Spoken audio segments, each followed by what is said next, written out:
Eu também não sou especialista em radar, não, mas eu sei talvez ele seja. Aqui, desculpa. Eu sei que tem, se seu não doutorado, tem né, Anderson? Eu sei que não tem radar, pode até não ter radar, mas tem outras coisas que funcionam muito bem lá também. Vamos seguir vamos seguir na nossa história aqui pra gente entender o que aconteceu com o Egito aqui? Tá, aí beleza, veio... teve a parte das construções e teve o primeiro período, que chama de intermediário, que é onde veio a parte da fragmentação da política, fome, seca, guerras civis, lideranças e divisões de... Como que é? Nomarcas. E também a gente teve... Monarcas, é isso que você quer dizer? Monarcas. E teve também a sociedade e a economia, que foi o colapso econômico. Como que isso aconteceu, cara, nessa primeira parte aconteceu tudo isso na primeira parte, caramba. Que foi basicamente 100 anos de Egito. 100 anos dá pra acontecer bastante coisa.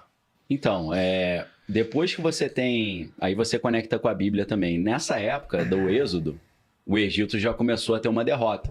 Porque se você olha na Bíblia, o povo que saiu do Egito levou as riquezas todas.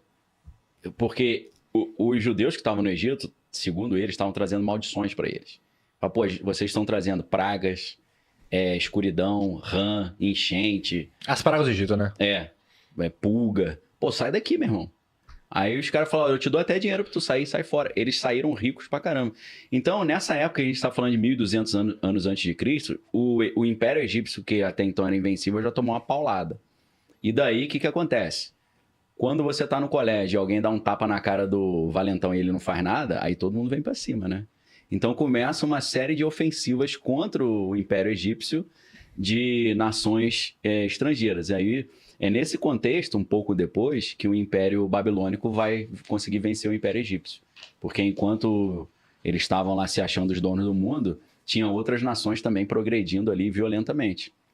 E como que foi esse colapso da economia, cara? Que, tipo assim, eles foram da onde pra onde? Porque fala assim, colapso que teve a redução drástica na qualidade de vida da galera. Isso depois, né? Que você falou que a galera foi embora até isso depois de Moisés, é isso? Sim, teria sido mais ou menos concomitante com isso. Eles perderam boa parte da força de produção, que eram os escravos. Então, sem o trabalho escravo ali gratuito e aquela multidão de escravos, eles não conseguiram manter o sistema de produção deles. Moisés, dá pra dizer que Moisés quebrou o Egito. Quebrou. Ele deu uma quebrada no Egito bonita. Aí entra aquelas teorias, são teorias bem especulativas, de que não só o Egito quebra com a saída dos escravos, mas ele também começa a cada vez ficar mais desértico. Era um lugar mais abundante de vegetação. É como se uma maldição tivesse sido lançada, né? Tem uma isso aí também não é nem teoria, gente. Que falam que é a curva do rio, né? O rio, com o tempo, até mesmo pelo vento e pelos braços que o rio se forma, ele troca de lugar. Sim. Por isso que existe lagos e lagoas, assim, porque geralmente são braços do rio que ficou para trás e virou uma lagoa. Exato. Será que também teve um pouco da mudança? O Rio Nilo começou a ir mais para um lado, o reino não foi para o lado, continuou no meu lugar e começou a ter uma seca maior. Existiam questões climáticas também, né? Com certeza. Assim como o Elon Musk tem falado muito sobre isso, e meus amigos não prestam atenção. O Elon Musk tem falado que a gente está entrando numa era glacial, né? Pô, era glacial, tá quente pra caralho. Aí ele fala se você começar a estudar a era glacial, você vai entrar numa toca de coelho. Porque se você estudar, houve extinções da humanidade devido a resfriamento abrupto. E ele diz que esse é um dos motivos que ele quer colonizar Marte, né? Para tornar a humanidade uma civilização multiplanetária. Porque ele chega a falar dos dryas recentes. Dryas recentes, por exemplo, cai um cometa na Terra, a fumaça que subiu escurece a Terra e gerou uma espécie de resfriamento de inverno. Então, houve alguns eventos climáticos também que destruíram as civilizações que estavam progredindo muito. Né? Os dryas recentes é um exemplo. Então, parece que nessa época uma mudança climática severa também aconteceu. Teve algum dos faraós, algum dos governos que, cara, esse daqui foi um governo mais próspero, esse cara aqui, ele era bom mesmo, não fazia arruaça, esse cara era foda. Sim, foi o faraó que unificou o Egito e ele criou a ideia do monoteísmo. Ele chegou e falou, a gente tem muitos deuses, agora a gente vai adorar um só. Parece que esse foi um cara que, eu esqueci qual era o nome dele, mas esse foi um que gerou um maior progresso lá. Na época de Moisés, já é outro faraó, que é o Ramsés II, né? E esse cara é conhecido pelos gregos como Ozymandias, né? Pra quem gosta de Watchmen, né? Ozymandias é aquele cara será que foi esse Mentuhotep II? que é o que reunificou o Egito, a capital de Tebas. Sim, se eu não estou enganado, foi esse. Sim. Que foi realmente o Essa próximo. foi a época áurea do Egito, né? Que foi o próximo período, que esse período durou bastante. Ele foi Sim. mais ou menos ali uns 400 anos, aonde teve que chamam aqui de renascimento cultural. O que aconteceu nessa parte de renascimento? Ele E qual é a época que tem a data aí? tem ou não? 2055 a 1650. Tá. Antes de Cristo. Antes de Cristo. Então o que eu falei é 1.200 anos para frente, foi depois. Moisés Foi depois. é 1.200, então eu me antecipei aí. Nessa época, ainda eles estão numa fase próspera e o que está acontecendo? O intercâmbio com as outras civilizações. Então o Egito começa, assim como o Alexandre o Grande fez, conquistar regiões ao redor e acumular o conhecimento. Então, os gregos tinham a mania de fazer isso, né? Eles tinham o panteão. O panteão era assim, todos os deuses que existem a gente vai colocar Sim. aqui. Então, essa ideia de cada povo que você conquista, você suga a cultura deles, você acrescenta a cultura, em vez de você ser um iconoclasta, de falar, eles têm deuses e culturas diferentes, vamos destruir, não. Eles começaram a incorporar essas culturas. Aí virou entendeu? uma bagunça. Virou uma bagunça. Um monte de gente adorando um monte de coisa. Politeísmo violento, Entendi. né? Mistura tudo. Mas você vai enriquecendo até o ponto de você chegar na Grécia e ter a Biblioteca de Alexandria, né? Que reunia todo o conhecimento, que infelizmente foi incendiada, parece, né? Destruíram tudo. Né? Aí a gente teve um segundo período aqui que é o intermediário, que foi a introdução das novas técnicas militares, carros de guerra. O que Sim. significa isso, carros de guerra? Aquelas bigas, né? Que era o carro puxado por cavalo. Foi aí que foi inventado esses...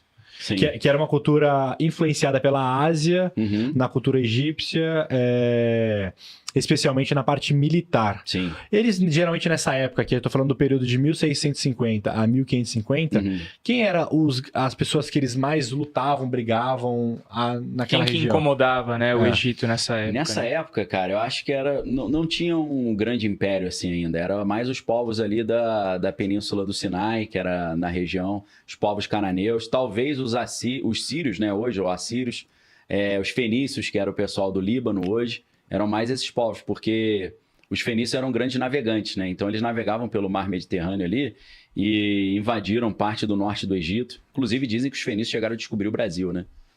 Ainda tem que tem alguns lugares no Brasil que tem inscrições fenícias, né? Fenícios eram os grandes navegantes daquela época. É verdade, muita gente fala que não foram os portugueses, o negócio foi muito antes. Assim e como tal. Mas é que os portugueses trouxeram os espelhos, né? Eles não pensaram nisso. Não, fizeram porque a fica média. mais fácil, né? Até por questão de histórica, né? De um período muito mais próximo, a gente acreditar na Sim. história dos portugueses, né? Porque, cara, a gente tá falando de outras coisas aqui 2.000 anos antes de Cristo e o negócio Se você- 1.500 depois de Se Cristo. você parar pra pensar realmente que o Brasil é, sei lá, o quinto maior país do mundo, é meio que impossível ninguém ter descobrido esse pedaço de terra aqui antes dos portugueses, né? Não sei, velho. Já tinha gente aqui, né? Isso é fato, né? Apesar de que eles não achavam que o índio era gente na época. Mas tinha gente. Os caras vieram por onde? Eles já estavam aqui, né? Aí tem um marco muito grande aqui também, que são 500 anos, que chama de a Era do Ouro e a Expansão, que deve ser onde a galera começou realmente a crescer e prosperar sem fim antes Sim. da grande ruína deles, né? Sim. Então, essa foi a época mais ou menos que havia grandes períodos de seca e fome nessa região. Então, o que acontecia? O Egito ele tinha um estoque muito grande, um armazém de comida. Então, sempre que havia essas secas, o pessoal ia para o Egito para comprar comida. Então, eles ganhavam muito dinheiro de tempos em tempo com essas secas. E foi A gente falou disso em José, né? Lembra? Que era Então, foi exatamente vacas isso. magras e vacas gordas. Isso. E foi onde acho que o Foi Rodrigo assim. Silveira falou que foi onde o Egito enriqueceu, porque como eles tinham sementes e comida, todo mundo vinha trazer ouro para eles em troca de Isso. alimento, né? O cara fala, pô, é igual aquela maldição de Midas, né? Midas chegou e falou, eu quero tudo que eu encostar vire ouro. O cara pegava um pão para comer e virava ouro. Aí ele falou pro Dionísio, né? Falou, pô, tira essa parada aí.